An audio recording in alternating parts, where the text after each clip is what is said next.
Olá, turma do quinto ano, um bom dia para vocês, né? Boa tarde para você também, já que você vai me assistir à tarde, boa noite, mas que vocês tenham um dia recheado de surpresas, recheado de esperança, né?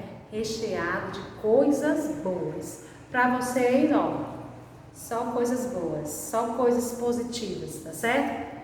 Tenham Deus sempre em primeiro lugar. Tá bom? Estou aqui torcendo por vocês, estou torcendo por nós, tá certo? Para nós sairmos dessa logo e tentarmos voltar a nossa vida pelo menos um pouquinho normal, tá certo? Fiquem com Deus, né? Durante essa gravação, durante esse dia e tudo vai dar certo, tá bom? Então vamos começar a nossa aula de português fazendo a nossa correção, verdade? Da atividade anterior, que foi uma reportagem, né? A gente viu uma reportagem, que na reportagem é o quê? É um texto que jornalístico, né? Que informa sobre um assunto específico. Ela pode ser escrita oral e apresentar falas do depoimento de especialistas, a fim de comprovar os fatos apresentados. Nós vimos aqui uma reportagem que vocês leram, sobre como vivem alguns povos indígenas no Brasil atualmente, né? Então vamos ver aqui, ó. Como vivem os índios hoje? Você já se fez essa pergunta? Como vivem os índios hoje? Será que é do mesmo jeito de antigamente? Ó, descubra como é o dia a dia dos grupos indígenas no século XXI.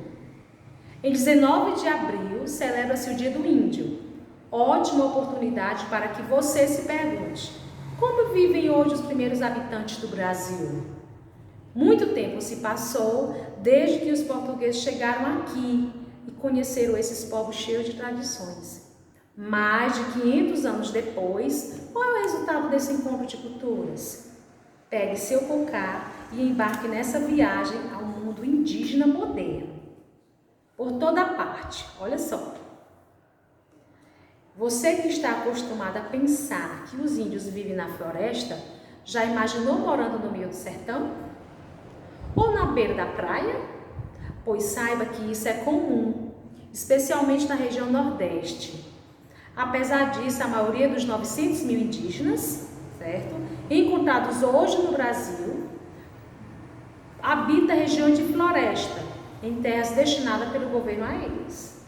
Muitas dessas terras ficam no estado do Amazonas, mas também existem grupos indígenas nos outros estados da região norte e na região centro-oeste, além do nordeste e do sudeste. Nessas terras, os índios vivem em aldeias, em que geralmente eles mesmos produzem seu próprio alimento. As famílias se ajudam e as crianças são criadas livremente. Até aí, nada de diferente dos indígenas que viviam por aqui há 500 anos. Mas saiba que, nesse tempo, muita coisa mudou. Os índios não poderiam ter vivido em contato com o homem branco por 5 séculos e continuar extremamente ou exatamente da mesma forma, explica o antropólogo João Pacheco de Oliveira, do Museu Nacional da Universidade Federal do Rio de Janeiro. Quer um exemplo? É muito difícil encontrar hoje índios sem roupas em uma aldeia, conta ele. Mistureba. Os índios atuais observam diversas práticas que não pertencem à sua cultura. Muitas crianças indígenas frequentam escolas, mantidas na aldeia pela Fundação Nacional do Índio, e aprendem português. Mas isso não quer dizer que os indígenas tenham abandonado as suas tradições, como os rituais religiosos e as danças. A troca cultural não destrói necessariamente uma cultura, explica João. É natural que a primeira reação do ser humano ao ver as tradições de outros povos seja a curiosidade e não a hostilidade. Os indígenas têm a possibilidade de praticar as duas culturas sem se tornar menos índios por causa disso. Quer ver como é possível? Quando alguém fica doente em uma aldeia, a pessoa é tratada ali mesmo. Isso porque os índios têm muito conhecimento para utilizar ervas e plantas no tratamento de moléstias. Além disso, existe o pajé, um curandeiro responsável para cuidar dos doentes. Mas quando o caso é grave e não pode ser resolvido dentro da aldeia, o jeito é levar o doente a um hospital. Nas cidades. Agora que você já conhece uma mistura cultural, não vai se surpreender tanto ao descobrir que os índios chegaram às grandes cidades. Em lugares como Manaus e São Paulo, eles têm movimentos organizados. Assim conseguem manter uma vida coletiva de cooperação e promover encontros em que mantêm suas atividades rituais. Depois de saber de tudo isso, dá para ver que as pessoas diferentes, de diferentes culturas, podem conviver em harmonia e aprender uns com os outros. Conviver com índios seria uma experiência maravilhosa para qualquer criança. Eles têm muito a contar e a ensinar. De fato, quem aí não gostaria de ter um amigo indígena? Olha só que legal, olha que texto bacana, né? Para vocês verem que eles modificaram nesse século XXI, mas não perderam suas culturas, não perderam sua tradição, a religiosidade, de forma alguma, não é? Muito, muito bacana mesmo esse texto. De acordo com a reportagem, o que se pode concluir sobre a convivência entre pessoas de diferentes culturas? E o que? Umas aprendem com as outras. Se as crianças de hoje convivessem com algumas crianças indígenas, as crianças indígenas iam aprender um pouco das crianças, né, de hoje, e as crianças de hoje iam aprender um pouco sobre as crianças indígenas. Né? Teve até um período, um ano, em que os indígenas, né, a cacique, ela veio aqui na escola e que a gente acabou ouvindo e vendo muita coisa da cultura delas, né, do povo lá, dos índios lá de Aquiraz, né? Então aqui eles cantaram, eles dançaram, né? Então a gente teve contato com isso tudo, não é verdade, que eles fizeram, e para a gente foi enriquecedor. Já pensou se eles convivessem com a gente todo dia? A gente ia ter contato com a cultura deles e eles contato com a cultura da gente, sem perder, né, as suas tradições, nenhuma. Então vamos lá. Página 63. Página 63 diz o seguinte: escreva um trecho que apresenta as características que foram mantidas pelos povos indígenas do Brasil há mais de 500 anos. Então, o que é que diz lá? Nessas terras, os índios vivem em aldeias e geralmente eles mesmos produzem seu próprio alimento. As famílias se ajudam e as crianças são criadas livremente. Né? Então, você pode colocar isso aí, ó, como algumas características que foram mantidas, né? Não acabou, não acabou. A passar mais de 500 anos, mas ainda continuam, tá certo? Então, o que? Eles vivem em aldeias, ó. Vivem em aldeias. O que mais? Produzem seu próprio alimento.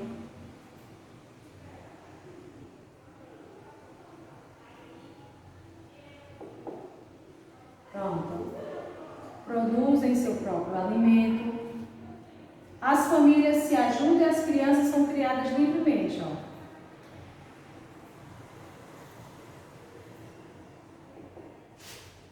Se ajudam e as crianças são criadas livremente.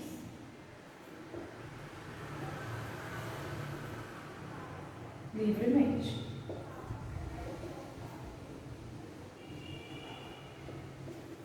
Bom, certo?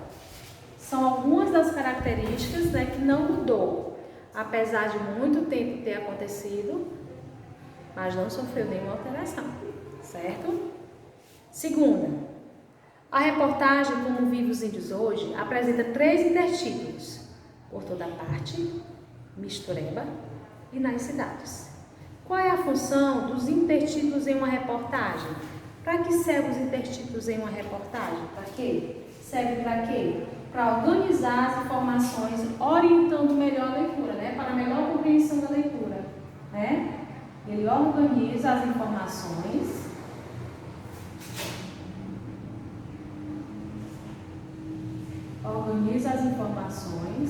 para a melhor compreensão da leitura.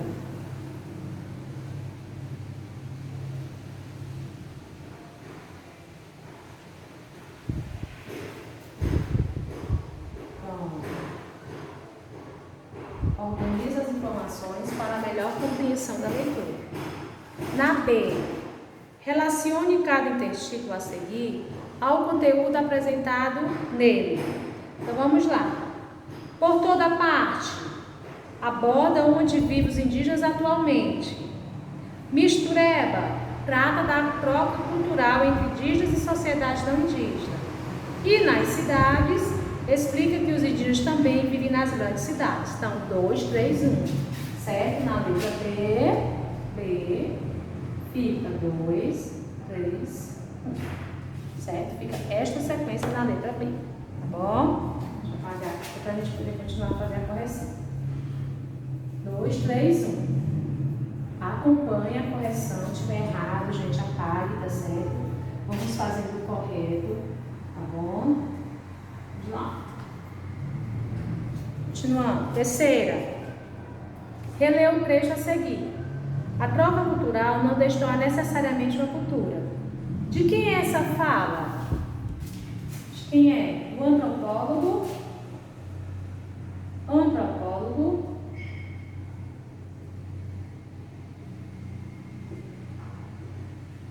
João Pacheco Oliveira, de Oliveira. João Pacheco de Oliveira.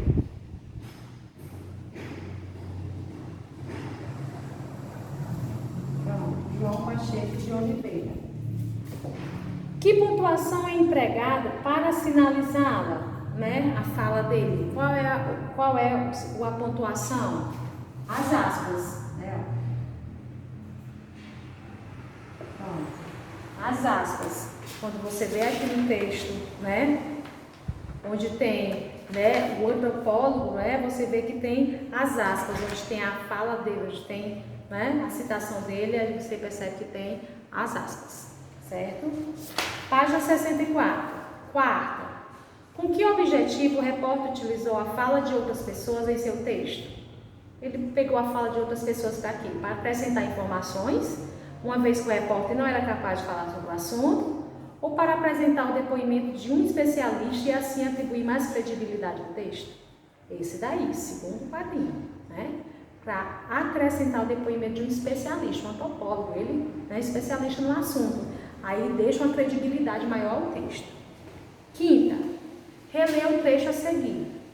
Nessas terras, os índios vivem em aldeias e que geralmente eles mesmos produzem seu próprio alimento. As famílias se ajudam e as crianças são criadas livremente. O pronome eles retoma qual expressão usada anteriormente?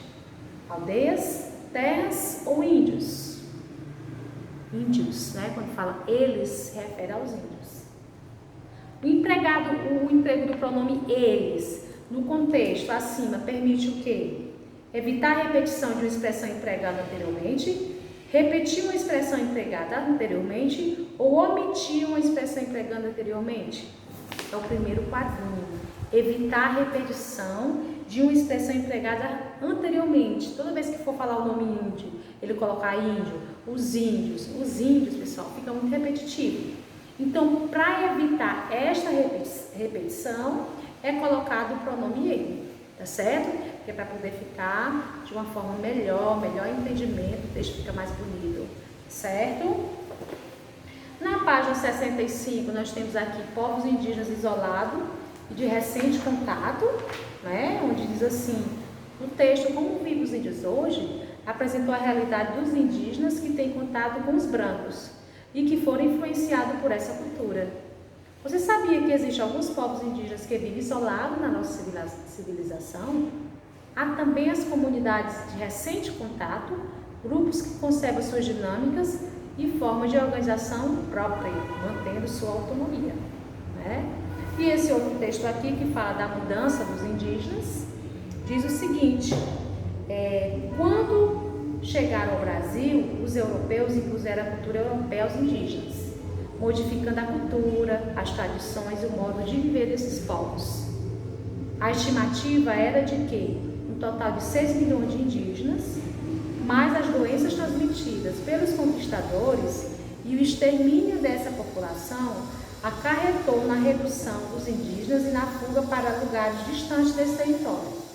O número de indígenas, segundo a FUNAI, diminuiu para cerca de 900 mil Por isso, o dia 19 de abril é um dia de reflexão, de pensarmos na história dessa população, que faz parte da história brasileira, e do quanto eles sofreram após a chegada dos brancos nessas terras, na sua luta, ainda hoje, para manter as tradições e raízes.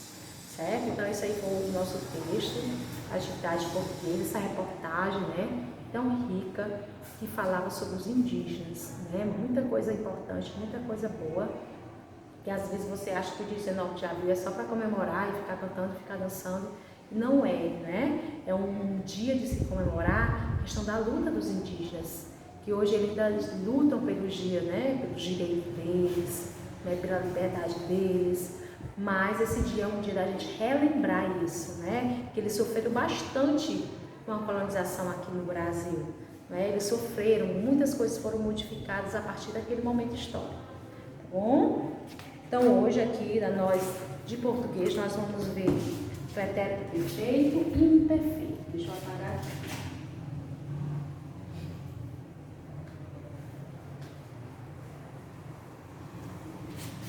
Pretérito perfeito,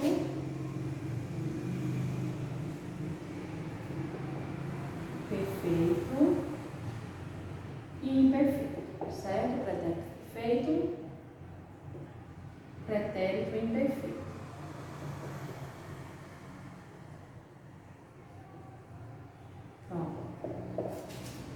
Pretérito perfeito e pretérito imperfeito. Quando você escuta pretérito lembra o quê? Passado, né? Vocês lembram ainda dos tempos verbais? Pretérito, ou passado, presente ou futuro, né? Pretérito, presente e futuro. Ou então, passado, presente e futuro, que são os tempos verbais. Hoje nós vamos ver o pretérito perfeito e o pretérito imperfeito. E o que é isso, professora? Perfeito e imperfeito. Olha só. Quando o verbo ele indicar uma ação pontual, momentânea, ocorrida no passado, ele está no pretérito perfeito. E quando o verbo indica uma ação frequente, isto é, que ocorre habitualmente mais de uma vez, ou que costumava acontecer, ele está no pretérito imperfeito. Ou seja, o pretérito perfeito transmite a ideia de algo momentâneo. Ocorreu só um momento. O perfeito. Ó.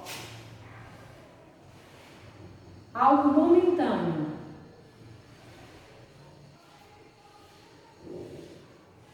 Certo? Algo momentâneo. Ocorrido no passado. Pronto. Certo? Ocorreu apenas uma vez, mas foi no passado. Já o pretérito imperfeito, ele transmite a ideia de algo costumeiro, que ocorreu mais de uma vez. Certo? Ó, algo costumeiro. Aconteceu mais de uma vez. Você tinha o costume de fazer aquilo ali. Algo costumeiro. Aconteceu mais de uma vez. No passado também. Certo? Todos os dois são no passado. Todos os dois são algo, são ações que você fez no passado. Só que no perfeito você só fez essa ação uma vez. E no imperfeito você fez a ação várias vezes. Certo? Como por exemplo, ontem eu tomei suco no café da manhã. É o pretérito perfeito. Certo? Ó. Ontem eu tomei suco no café da manhã. Ó. Pronto. Ontem eu tomei suco no café da manhã. Ó. Tomei. Só tomei o suco uma vez no café da manhã. Certo? Tomei. É algo momentâneo, é um verbo que está me explicando que eu apenas tive uma vez. Eu fiz essa ação uma vez. Mas quando eu digo assim, na minha infância eu tomava suco no café da manhã, ou seja, na sua infância, que foi várias vezes, você tomava suco, né, no café da manhã. É pretérito imperfeito. É algo costumeiro. Ó. Na minha infância,